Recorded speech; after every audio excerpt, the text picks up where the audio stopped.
the first Monday this season. We're not talking about a Cardinals win. They fall to St. Louis 24-22. What was the overall take, guys? How did those things happen? I thought they were supposed to win every game. We're getting used to it, Where man. was the 45 points yesterday, the 42 points? Major takeaway, man, there's a lot from yesterday. Missed opportunity, without a doubt. You can't afford to lose a home game to a division rival. This is the last thing I think that anybody connected with the Cardinals expected yesterday. It all started on the very first play, and the Cardinals really have no one to blame but themselves. I mean, the Rams seem to want it more. They dictated the complete game. Everything was driven by the Rams, by their intensity, by the way they were hitting yesterday. The Cardinals were playing catch-up the whole day, and it just bit them. They just could not get it done yesterday. Fumbles, missed opportunities inside the red zone, as you saw. What was your takeaway, Shane? Well, first of all, we have an awesome graphics guy at ABC15, and he put together some potential graphics for us to use this weekend. One of them was an awesome little graphic of Larry Fitzgerald next to 4-0. If you believe in jinxes, sure do. Just one of those things. I was so. You need to call him out by name for that. No, I won't do that. It's a great graphic, but it's you're a fan. You hate to see stuff like that, just because I don't.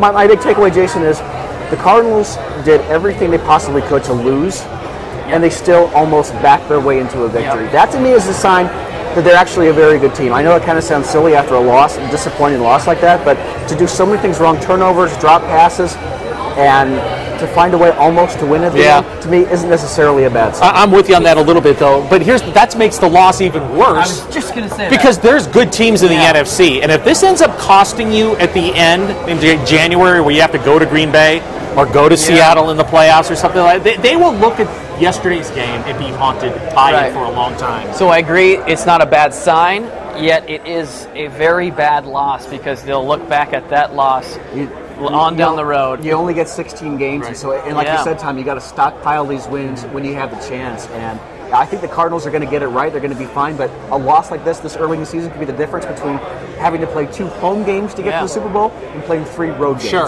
They were humbled yesterday. They got to get their swag back after that because losing at home, that's not what great teams do. So they were definitely humbled, and they were even talking about that after the game. Yeah, and they were even saying, you look at this, and it's the end of the game. We're an 8-yard pass away from a game-winning field goal, a lengthy game-winning field goal, but you're still in it after all those mishaps. That's another takeaway for me. Where were the big plays from Carson Palmer yesterday when they needed them? That was really disappointing. And the numbers just speak for themselves. The Cardinals' ineffectiveness in the red zone, their terrible conversion rate on third down. I mean, you can just look at the numbers from yesterday and easily with the 3 turnovers, and it all started. When I look at this, you don't want to pin the blame on anybody, but if David Johnson just had the ball in the right hand, he was carrying that on his inside hand, and that is inexcusable. That's why Bruce Arians said he played like a rookie. That is a rookie mistake. And again, you can't just blame anybody, but that is not the way to start a game. And if he had the ball in his outside hand, he probably wouldn't have fumbled, and who knows how. Cardinals weren't used to playing from behind, and they were on their heels all game yesterday. I mean, U of A guy, I hate having to root against Nick Foles, but he was just dialed in on Sunday. He was just a better quarterback. Sometimes, no matter how good your defense is, you have to tip your cap to Nick Foles. He made some fantastic touchdown throws on Sunday. There's nothing you can do about that. I did not see that coming from him. No. And that second touchdown pass, he dropped that in perfectly. Yeah. So Nick Foles played better than Carson Palmer yesterday. There were a lot of players, I think, that stood out better than we expected this week. We'll get to that in a minute. You did mention numbers. Let's take a look at the overall numbers. I mean, it's Rams, 328 total yards. Cardinals, 447. That's 1 more yard than they had versus San Francisco last week. 334 pass yards. They had 307 versus San Francisco. So more pass yards. I mean, just a few less rush yards than against San Francisco. But there it is down there at the bottom. 3 turnovers. Just absolute killer. But if you look at the numbers. The offense was on the field most of the game. Yeah. I mean, that's why the Cardinals' numbers were skewed in their favor. I felt Carson Palmer passed too many times. 46 passing attempts, that's not what they want to do. I mean, they want to establish the run a little bit more, especially when the number 1 priority is to protect Carson Palmer. You don't want him in the pocket against the Rams 46 times. I mean, they aim to hurt people. That's what the Rams do.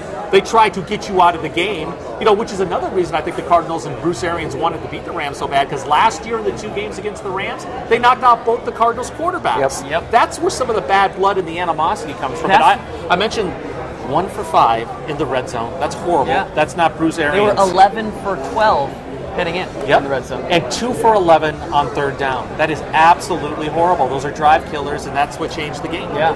That's what was so shocking to me, I think, as you mentioned, 46 pass attempts. Well, how were they successful the first 3 weeks of the season? Well, they had a great balance. Like I said, 11 for 12 in the red zone by mixing it up. Yep. Why have Carson Palmer 46 pass attempts and put him even more at risk against a team that has been known to knock out some quarterbacks? I think the Cardinals often, they kind of like to do things backwards as far as they try to use the pass to set up the run. I think the Cardinals early on Sunday tried to set up or use the run to set up the pass a little more because the Rams were not good the first 3 games of the season defending the run. But the Rams did a pretty good job of taking David Johnson out of the game early, and so I think the Cardinals maybe went to the pass a little too early. Yeah. And Carson Palmer, last year against the Rams, Carson Palmer suffered that injury. It wasn't because of a hit. He just happened to plant his foot wrong. Yeah. So, and of course, the silver lining, after any game this season, if Carson Palmer leaves the field, healthy, right, that's a small win right there. So you can at least take that away from Sunday. Yeah. I will tell you this, guys. Stay tuned right here. We have a very special guest joining us. I can promise you this. You know him, and you're going to want to hear from him because we're really excited to hear from him. Stay tuned for that. Also, if you want to chime in, join us on Twitter. Join us in the conversation. It's ABC15’s is the hashtag. All right, guys, main question for you. St. Louis Rams, was this a fluke win or was this a blueprint on how to beat the Arizona Cardinals? Well, it is the blueprint. Now, not every team's going to be able to follow it. So the blueprint is force turnovers, get to Carson Palmer, try to get the crowd out of it a little bit, rattle the Cardinals. Okay, the Rams happened to be able to check off all of those categories yesterday. Right. It's not going to be a disaster like it was yesterday. Yesterday was rough. I mean, everything that could go wrong did. Even bad calls from referees. You don't want to lean on that too much, but there were some really, really ugly calls in that game. So I think part of the problem too is the Cardinals are human, right? I mean, things were so easy those first 3 games. It is human nature to start believing, things are going to fall in our place. We have so many weapons, so much talent, we'll find a way. And when they were on their heels from the first minute of that game through the final seconds of that game, they just weren't used to it. I think they will grow from what happened yesterday. So they have to put it behind them rather quickly, but Arians will have no problem getting their attention all week long because they were humbled, and he'll have them ready to go against Detroit. Last week, of course, Bruce Arians did say, you still... Right, that was a couple weeks ago. Your blank don't stink, he's no but nonsense. it's smelling better. It doesn't smell very good. It's hard to impress Bruce Arians. He's been around Super Bowl winning teams. He knows what it takes, so he'll get their attention. They'll be fine, I think. Sure. Well, Carson Palmer talked about after the game about, kind of to your point, Tom, about how this is going to make them better. I agree. I think it will. And I don't think a loss this early in the year is necessarily a bad thing in terms of a team's psyche, in terms of getting better and exposing problems you need to fix. But again, when you only get 16 tries to position yourself for the playoffs, it could be the difference between a division championship and a wild card. It's only going to be a positive if they grow from this and learn from it, because there's no blessings in disguise about losing a home game to a division rival. They could have been 4-0. We had the stat last night on the 10 o'clock news. When a team jumps out to a 4-0 record to start the season, 85% of them go to the playoffs. When you're 3-1, it goes down to 65%. But I will say there is a caveat to that. When you're 3-0, like the Cardinals were last week, 75%. So things still looking pretty good as long as they can take care of business. Put those percentages. But as far as the blueprint, like you said, turnovers, weren't able to convert inside the red zone, pressure on Carson Palmer. If one of those didn't go the way it did, we're talking about a victory today. Well, Tom and I were talking about it during the game on Sunday. You saw how chippy the Rams were. Those little pot shots they were taking after plays were over. Like Tom Brenneman said, the Rams play within the echo of the whistle. That's how he put it on Sunday. You saw that late hit out of bounds. Was it like an elbow to Larry Fitzgerald's helmet after a play? And I don't know if that got in the Cardinals' heads, but the Rams just really want to set that nasty tone on defense. Maybe that's the way you can't necessarily get in the Cardinals' heads, but you just say, hey, we're here. We're not going to let you run roughshod over us. You know what? I'll take it a step further. The Rams are a dirty team. Flat out, it's simple. When Greg Williams is your defensive coordinator, you are a chippy, dirty team. You try to intimidate. That is his modus operandi, always has been. And, that's how they play. And sometimes it does work. You could see some of the times the Cardinal receivers going across the middle. They were bracing for some hits that were coming. But that is how they play. I think they are a dirty team. I will say, though, Bruce Arians just said no injuries. Sunday. Right. Yeah. You know, I noticed that too. So that is one positive from yesterday. Well, an even huger positive, yes, he didn't play to his potential, but let's be honest, guys, a huge plus after yesterday's game is the fact that Carson Palmer is healthy after their game against the St. Louis Rams. Yeah, That's true. humongous. I mean, they need him every single week, and with the amount of pressure that he was feeling, 2 sacks in the first quarter, you were thinking, oh my goodness. Shane and I were talking about he had a few too many grass stains early in that game that a Cardinal fan wants to see. He was on the ground too much, and they were coming at him. You talk about setting the tone, and Bruce Arians also just said during his press conference, he said, the games like Sunday, those are the types of games we've won for 2 years. It's hard to swallow. And you think about last year when the Cardinals got out to a 9-1 start, they won a lot of close games, including against Nick Foles and the Eagles last year. So this is the kind of games that the Cardinals fans have become accustomed to seeing their team win. Yeah. And it was just kind of shocking to see them find a way not to pull it out.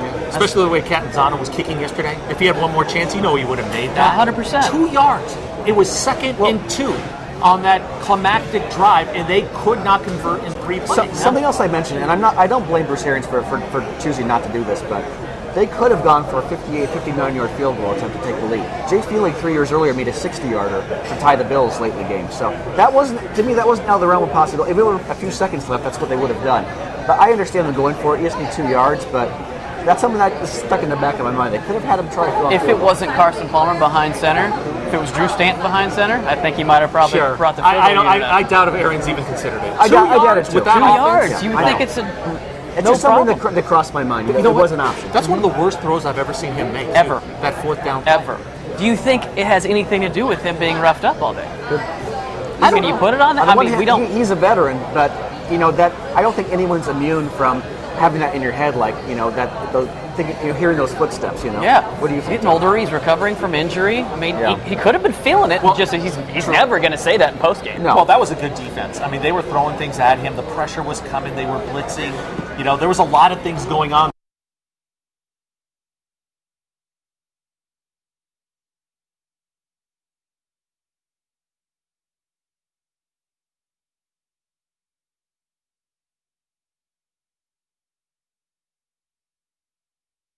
Today's Cardinals Countdown is brought to you by Sanderson Ford and powered by the Ford F-150. Check it out at sandersonford.com.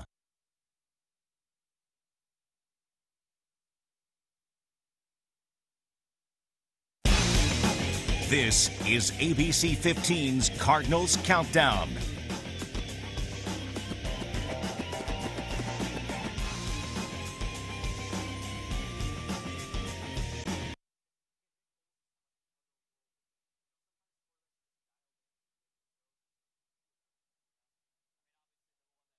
Hands out, Todd Gurley, his 2nd game in the NFL.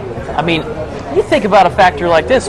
What if it was 1 week delayed and this was his NFL debut? Guy gets 6-7 carries, and it's a different ball game completely. Yeah. And the Cardinals didn't see a lot of tape on him, and they actually did a pretty good job of containing Todd Gurley in the first half. Second half, he just went crazy. He was a monster. Yeah, I was impressed. In the last couple minutes of the game, Cardinals still had a chance to get the ball back with a few seconds left, and they knew Gurley was going to get the ball, and they couldn't stop him. I know it's very, very early. He's literally played 2 games, but this is a guy that I think is really going to be something special with the Rams, and I think he's going to have a great season this year right away. You see him as a pretty stout guy? I think probably so. And for the Cardinals, I think we need Andre Ellington back. Chris Johnson's. He's done a great job. I think he's a good fill-in guy at this point in his career. But I don't think he's the guy to lead the way the entire season. I think we need Andre Ellington back at least for 10-15 touches a game. Yeah, lots of different talking points to this game, guys. Our phone lines are open. Please give us a call, 602-685-3017. Again, 602-685-3017. Come call in. Love to chat about this game. Wish it was a win.